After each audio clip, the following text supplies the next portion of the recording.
Hey there! Welcome to today's video where we're going to tackle a common problem that many Unity developers face when trying to integrate ad mediation into their projects.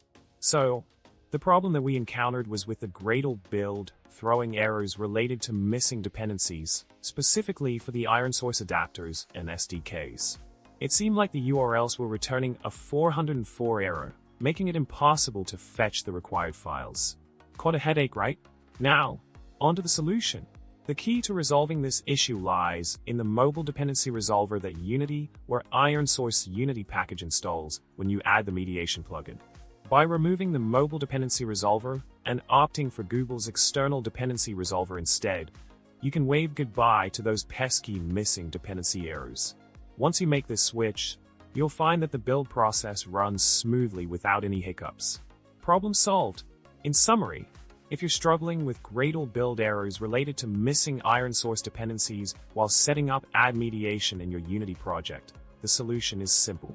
Just swap out MobileDependencyResolver for Google's external dependency resolver, and you'll be good to go. Thanks for tuning in, and remember to subscribe, like, and drop a comment below.